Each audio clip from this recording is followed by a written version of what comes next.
Okay, Assalamualaikum warahmatullahi taala wabarakatuh. So, hari ini saya akan tunjukkan bagaimana untuk membina butang. Okay, dan bagaimana untuk memberi arahan kepada butang untuk pergi ke frame-frame tertentu. Contohnya 10, 15, 20 dan sebagainya lah. Bergantung kepada masing-masing keperluan masing-masing. Okey, dan untuk latihan ini saya akan tunjukkan bagaimana nak memasukkan image, bagaimana untuk membina butang menggunakan text tool. Ya, ini kita menggunakan butang berbentuk teks dan bagaimana kita nak mengarahkan kita memberi arahan kepada frame untuk berhenti di suatu tempat. Dan bagaimana untuk memberi arahan kepada butang untuk pergi ke sesuatu frame ataupun ke sesuatu lokasi. Okey, seperti biasa buka perisian anda. Okey, untuk tujuan latihan ni saya gunakan 640x480. Okey, bergantung kepada setting masing-masing. So kita hari ni kita nak buat satu contoh bagaimana dari satu frame ke satu frame So, untuk menarik perhatian pengguna, selalunya kita akan masukkan latar belakang. Contoh seperti berikut, kita masukkan import ke stage ataupun ke library lah. Kalau ke stage, maksudnya direct terus ke kawasan stage yang putih ni. Dan secara tidak langsung, file yang kita import tu akan disimpan dalam library. Okay. Kalau anda import to library, maksudnya anda ingin gunakan kemudian, tapi benda tu dah disimpan dalam library. Bergantung kepada keperluan masing-masing. Kalau untuk tujuan latihan ni, saya nak terus direct ke stage. Import dan carilah file anda berada di mana.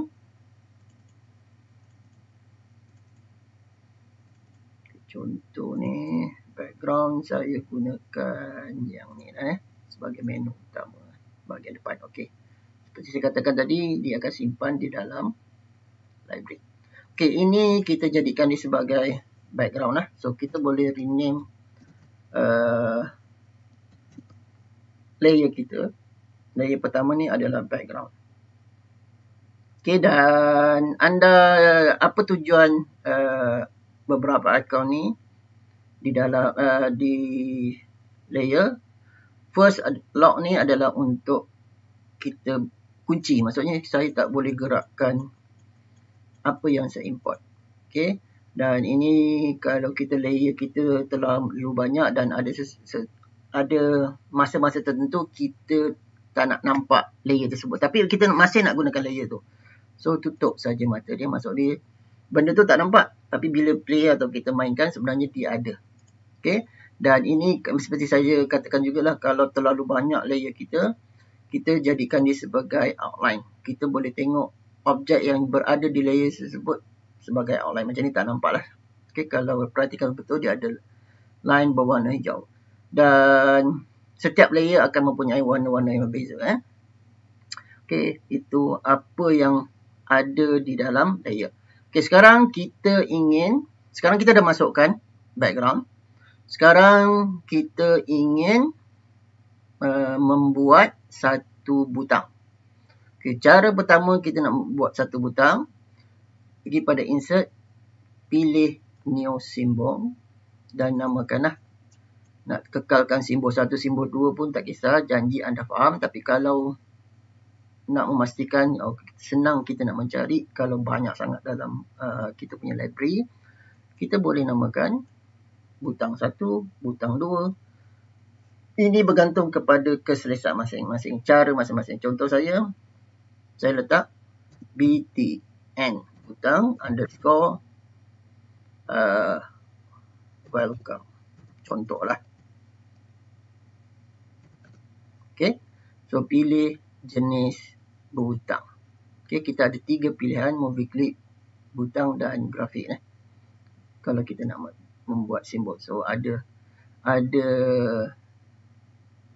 setiap ni mempunyai ciri-ciri dan fungsi tersebut. Tapi sekarang kita ingin nak buat butang. Pilihlah butang dan klik okey. Okey, jangan terkejut tiba-tiba background hilang sebab kita sedang berada di dalam simbol butang. So sekarang butang ni ada empat frame, iaitu pertama up, apa yang pengguna akan nampak. Over, bila cursor lalu kepada butang, atas butang tersebut, apa yang berlaku. Dan down, bila pengguna klik. Okay, sama juga lah hit. Okay, contoh.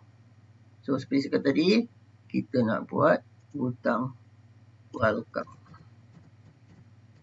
Okay. So teks ni anda boleh ubah sama macam perisian-perisian lain.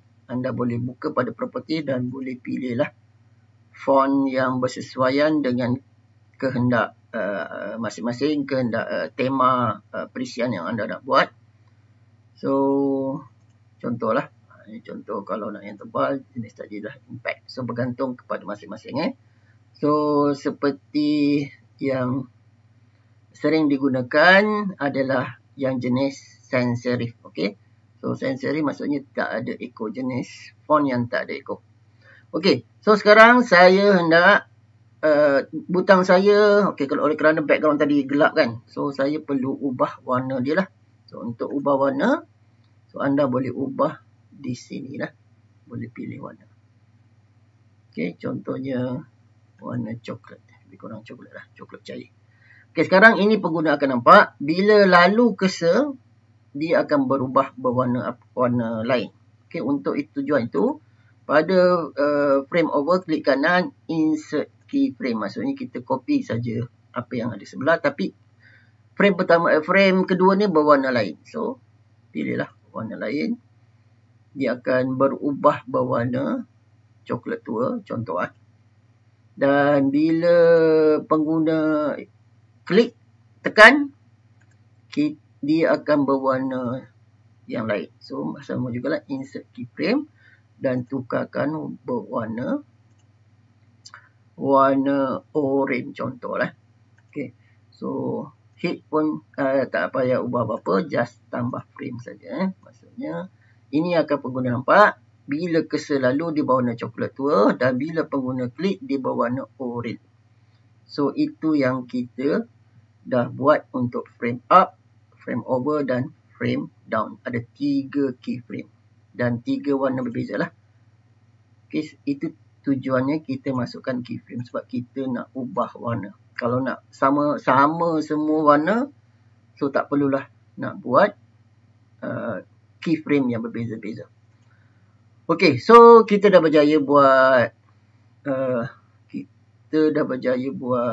butang dan kita patah balik pada scene dan lihat mana butang tu.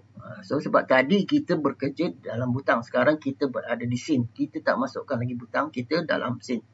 Okay, so tambah satu layer dan namakan layer tersebut. Double klik saja pada layer tu. So button lah. So terpulang masing-masing. So ini bertujuan supaya kita mudah menentukan di mana letaknya butang, di mana letaknya background, di mana letaknya isi kandungan. Dan nanti bila kita ada arahan untuk butang ataupun frame, dia ada satu lagi layer baru. Okay, sekarang pergi kepada library. So, seperti kata tadi awal-awal tadi, apa yang kita import, apa yang kita buat, insert butang contoh tadi, so dia akan simpan dalam library. So butang kita berada di dalam library. So untuk menggunakannya, so kita just tarik pada layer butang dan frame pertama dan tarik saja pada kedudukan yang dikehendaki. Okay. Kalau besar sangat boleh kecilkan menggunakan transform tool ni. So jangan lupa tekan butang shift untuk mendapat proportion yang sama. Okay, so butang kita dah berada dalam scene dan jika kita mainkan, inilah hasilnya. Okay, bila pengguna buka berwarna kuning dan bila pengguna cursor lalu pada atasnya berwarna coklat dan bila pengguna klik dia berwarna orange. Okay. Okey, tapi sekarang kita tiada lagi arahan untuk butang tersebut. Okey. Untuk memberi arahan butang tersebut, so kita kena buat satu lagi layer lah untuk menunjukkan contoh. Contohnya layer ketiga ni saya namakan content. Okey, ataupun isi. Sekarang isi tu berada di frame, tak kisah pun frame kedua, frame kelima, tak kisah. Bergantung pada masa. Tapi untuk contoh ni untuk melihat jarak antara satu frame dengan frame yang lain. So saya akan masukkan maklumat pertama saya tu pada frame ke-20. Pada frame ke-10. Okey, untuk memastikan konsisten latar belakang, so pada layer biji background tu, so masukkan frame. Maksudnya sepanjang frame 1 sampai frame 10 tu ada background. Okey, kalau kita tak masukkan tadi, background tak adalah. So kat sini sebab kita nak mula masukkan isi di frame ke-10, so kita masukkan blank keyframe. So ini blank keyframe dan kita typekan satu lah untuk menunjukkan contoh. So kat sini saya masukkan menu utama lah. Sebab menu kita berada sini contoh. Ini contoh saja menu utama. Kalau besar sangat sama tadilah. Kecilkan pada properties dan anda boleh type terus ataupun slide mengikut keperluan, mengikut size yang sesuai lah.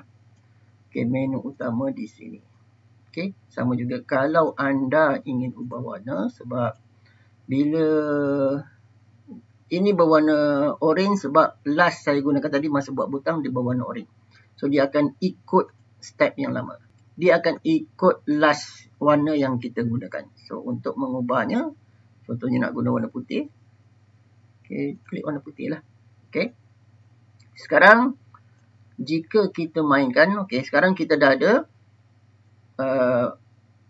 butang berada di frame 1 dan menu utama kita berada di frame ke-10. Dan bila kita mainkan, okey, apa yang berlaku di klip-klip, okey, sebab konsep animate ni dia akan mainkan frame 1 sampai untuk tujuan latihan ni, untuk contoh ni dia sampai frame 10 sajalah. Dan dia akan patah balik ke frame 1. Dia akan loop saja. Kalau anda ada maklumat sampai frame 80, 90, dia akan mainkan sampai 80, patah balik frame 1, frame 1. Okey. Untuk latihan ni kita tak ambil kira dulu. Satu saat kedua, saat ketiga. Sebab kita just buat DLO ataupun Digital Learning Object. Okey, apa yang berlaku sekarang, dia akan mainkan dari frame 1 hingga frame 10 dan patah balik frame 1 dan frame. Sekarang kita nak beri arahan kepada pada frame ni untuk berhenti di frame 1. Jangan pergi frame 10 dulu. Okey, so untuk memastikan tu, seperti biasa pergi window dan pergi action. Okey, sini dah buka action. Okey, dan klik code snippet ni, icon ni, atau anda boleh juga direct untuk pergi code snippet, window code snippet ni pun boleh juga. Okey, dan pilih action, action timeline. Kita sekarang, okey, dia action ni banyak sebenarnya. Banyak pilihan. Untuk tujuan latihan ni kita pilih yang folder kedua. So kita pilih stop at this frame, maksudnya kita berhenti di frame ini. Okay, kita beri arahan kepada. Okay, double klik dan akan ada arahan lah. Dan secara automatik lihat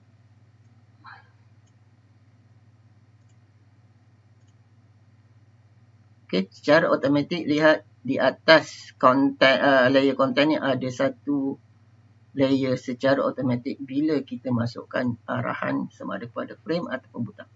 So ini arahan berhenti di sini. So kita try test apa yang berlaku. Dia pergi tak pergi frame 10? Tidak pergi frame 10. Maksudnya okey. Bila play, berhenti di sini. Okay. Dan bila klik, kita belum beri arahan pada butangnya. So, dah berjaya lah. Maksudnya berhenti di sini. Okay, sekarang kita beri arahan kepada frame. Sekarang kita nak beri arahan kepada butang. So, klik butang. Pastikan ada kotak berwarna biru muda pada ikon ataupun pada butang kita. Sama juga pada code snippet. Pada timeline navigation, pilih go to frame and stop. Kita nak arahkan pergi pada 10, pergi frame 10 dan berhenti di sana. Okay, so double klik. Okay, double klik. Okay, so ini arahan dia lah. So, untuk sekarang secara defaultnya memang dia akan go to and stop 5 dan tukar sajalah yang 5 tu kepada 10. Okay, so kita dah berjaya beri arahan kepada frame dan kepada butang. Cuba kita mainkan. Berhenti. Dan bila klik, dia pergi ke main menu tadilah yang mana ini berada di frame 10. Okey, sekarang kita dah berjaya buat arahan berhenti pada frame dan arahan pergi ke frame 10. Okey, contoh. Pada frame 10 ni, kita nak dia patah balik ke frame 1. Okey, ini just contoh saja. So, untuk memahami logik bagaimana kita nak memberi arahan back dan pergi ke hadapan. Okey, sekarang kita tadi dah hanya buat satu butang, betul? So, untuk membuat butang kedua dan untuk tujuan konsisten penggunaan font, warna dan size font dan sebagainya. So, kita boleh duplicate sebenarnya butang ni. So, untuk mendapat tujuan konsisten. Okey, pergi klik kanan pada butang anda ataupun simbol anda dan pilih duplicate dan rename lah butang tersebut. Contohnya butang back. Okey, dan klik OK. Tapi sekarang kena ingat kita hanya rename nama butang. Di dalamnya masih perkataan welcome. So, untuk mengubahnya, double klik saja butang tersebut. Dan sekarang kita bekerja dalam butang back. So, renamekan sajalah. Contohnya back. Untuk keyframe pertama, keyframe kedua, dan keyframe down yang ketiga. Back. So, kita sekarang dah ada dua butang. Satu butang welcome, satu butang back. Okey, sekarang kita letakkanlah butang kita selari dengan maklumat yang ada pada frame 10. Untuk itu, saya letakkan pada layer button. So, untuk meletakkannya tu, saya masukkan insert blank keyframe sebab kita nak bermula kosong. Okey, so drag saja butang tersebut. Okey, kalau besar kita kecilkan lah. Okey, dan jangan lupa tekan butang shift untuk dapat proportion yang sama. Okey. So, kalau kita test welcome. So, dah ada butang back. Tapi kita belum beri arahan pada butang back. Untuk memberi arahan pada butang back, kita pergi pada frame ke-10. Okay, lihat kat sini tak ada A tau. Okay. Sebab yang ada A ataupun ActionScript hanya pada frame pertama. So, aktifkan butang yang berada selari pada frame 10 iaitu pada layer button. Sama tadi, code snippet. Okay, go to and stop. Nak pilih mana? Go to and stop atau go to and play? Okay. Tak ada kesan yang berbeza. Yang sangat, tak ada kesan pun sebenarnya. Sebab bila go to and stop maksudnya go to pergi balik frame 1. Oleh kerana frame 1 tadi kita dah ada arahan berhenti di sana. So, tak ada kesan stop. Sama juga kalau kita pilih play. Sebab di frame pertama dah ada stop, dia tak boleh play. So, tak ada kesan lah. Okay, kecuali kalau kat sini frame pertama ni ada animation, ada apa-apa, dimainkan. Tapi dia still berhenti dekat frame tersebut. So, boleh pilih kedua-duanya lah. Tak ada kesan. So, untuk untuk kes ni saya pilih go and stop. Okay, dan tukarkan saja kepada, sebab kita nak patah balik frame 1. So logik pemikiran logik pergi ke 1, patah balik ke 1, byte ke 1. Okay, so dan lihat secara otomatik seperti kata tadi, ada automatic sebab ini ada arahan atau action script untuk yang di bawahnya. Yang ni untuk selari di bawahnya. Okay, so jika kita mainkan, okay, ini dia. Welcome. So menu utama dan back. Patah balik ke scene 1. Okey, sekarang kita dah berjaya membina butang. Untuk latihan ni, kita dah berjaya membina butang. Selain memasukkan gambar latar belakang, kita dah berjaya memberi arahan berhenti pada frame dan arahan kepada butang untuk pergi ke lokasi ataupun frame tertentu. Okay, so terima kasih. So video akan datang saya akan tunjukkan bagaimana nak membina butang yang lebih interaktif. Contohnya macam bentuk 3D dan kemudian kita masukkan sedikit bunyi kepada butang kita. Okay, terima kasih. Assalamualaikum warahmatullahi wabarakatuh.